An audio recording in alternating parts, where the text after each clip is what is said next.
Olá, meus queridos alunos do nono ano. A nossa aula de hoje será sobre funções químicas. Vamos pensar um pouquinho sobre funções químicas do cotidiano.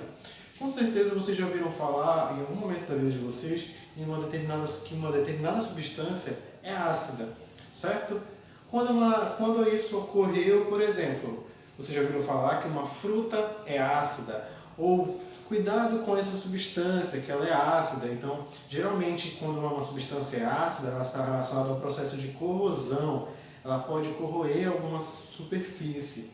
Além disso, também vocês já ouviram falar no sal, né? O sal de cozinha também é uma substância que ela é denominada como sal, mas o nome, por exemplo, do sal de cozinha é o cloreto de sódio, certo? Além dessas substâncias, nós podemos citar também, não sei se vocês já escutaram falar, em substâncias chamadas de básicas, ou outro nome também que é dado, substâncias alcalinas, ou em outras substâncias que são chamadas de óxidos.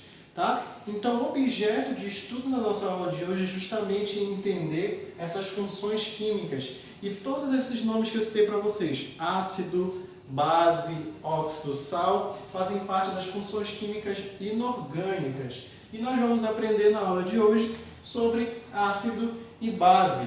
Mas antes disso, nós temos que saber o que é uma função química. Então, uma função química, na verdade, é um conjunto de substâncias químicas semelhantes. Se eu tenho esse conjunto de substâncias químicas semelhantes, eu tenho uma função química. Agora que nós sabemos o que é uma função química, nós temos que também falar sobre grau de dissociação iônica de Arrhenius, para a gente poder falar sobre ácido e base. Tá? Arrhenius foi um importante cientista que desenvolveu alguns experimentos e seus estudos estão associados ao processo de ionização. Vamos entender mais ou menos como foi o estudo de Arrhenius.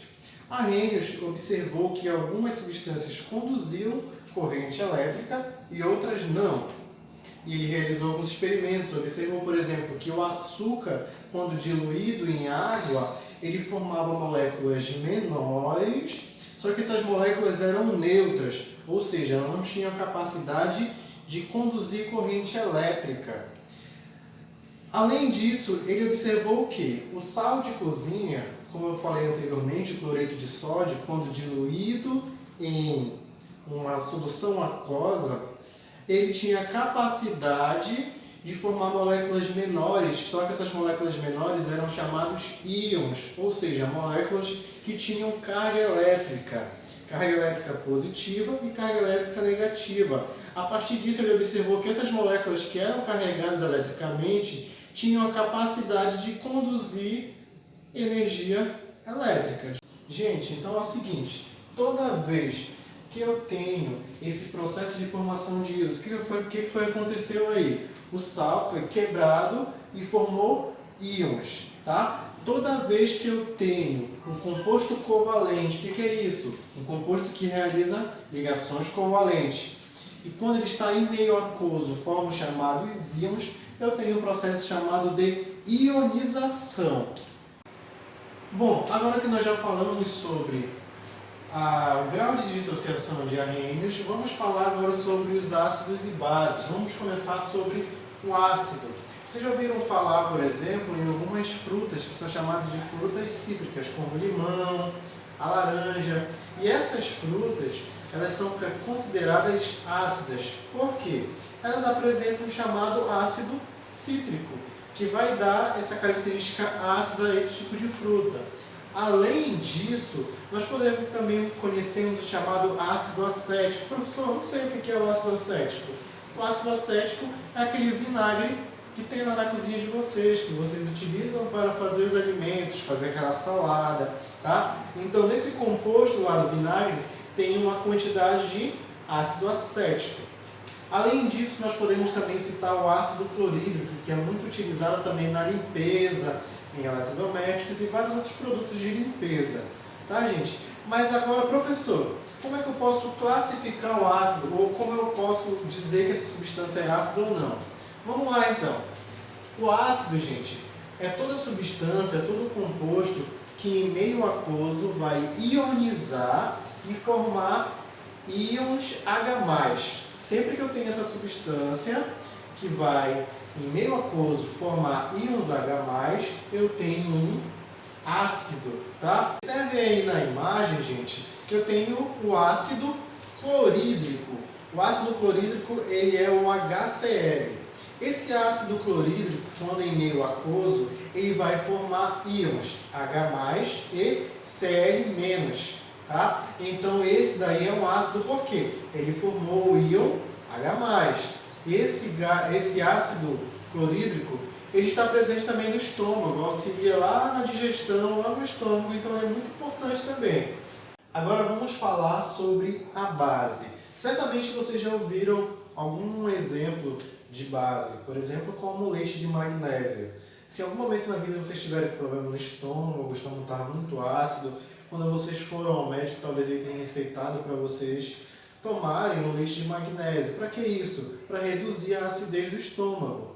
Por quê? O leite de magnésio é um componente básico. Além disso, existem outros exemplos também, como o chamado hidróxido de sódio, que é a soda cáustica. Essa soda cáustica é um produto utilizado em limpezas, por exemplo, tá, gente? Então, professor, o que é uma base? Como é que eu posso identificar uma base, tá? Uma base é o seguinte, gente, toda base é um composto que, por dissociação iônica, formam íons OH-, tá? Formam íons negativos OH-. Um exemplo que eu citei anteriormente, o hidróxido de sódio, NaOH. Esse hidróxido de sódio, quando é dissolvido em água, ele vai formar íons OH- e Na+, tá? Então, toda vez que essa substância, por dissociação iônica, formar íons OH-, então eu tenho uma base. Gente, observe o seguinte, então, que o ácido e a base, eles são componentes opostos, tá? Vamos definir, então, quando é uma base e quando é um ácido. Sempre que essa substância formar H+, eu tenho um ácido. Sempre que formar OH-, eu tenho uma base. Vamos falar agora, então, sobre a classificação. Os ácidos, eles podem ser classificados, por exemplo, de acordo com a quantidade de hidrogênios ionizados. Vamos observar aqui, gente, alguns exemplos. Se esse ácido em meio aquoso forma um H+, eu tenho um monoácido. Um exemplo é o ácido clorídrico. Se esse ácido em meio aquoso ele forma 2H+, então eu tenho um diácido. Um exemplo é o ácido sulfúrico. Se esse ácido forma 3H+, eu tenho um triácido. Um exemplo de triácido é o chamado ácido fosfórico. Além disso, se esse ácido em meio aquoso forma 4H+, eu tenho o chamado ácido ortossilícico, tá, gente? Agora, gente, para finalizar, vamos falar sobre a classificação das bases. Então, elas podem também ser classificadas de acordo com a quantidade de hidroxila nessa reação. Se essa substância básica em meio aquoso ela vai liberar uma molécula de OH-, então ela é uma monobase. Eu posso citar como exemplo o hidróxido de sódio. Se ela for uma dibase, o que acontece? É uma substância que vai liberar duas moléculas de OH-. Um exemplo é o hidróxido de cálcio, tá? Uma tribase, o que é? É uma molécula que libera 4 moléculas de OH-, tá? Um exemplo que eu tenho é o hidróxido de alumínio. Para finalizar, a tetrabase é uma substância que vai liberar 4 moléculas de OH-, certo? Um exemplo que eu posso falar é o hidróxido de estânio 4. Então, essa foi a nossa aula de hoje, tá, gente? Não esqueçam de ler o capítulo 12 para a aula que vem, que fala sobre reações químicas. Além disso, olhe na descrição do vídeo que lá tem todas as orientações para vocês fazerem a atividade de vocês.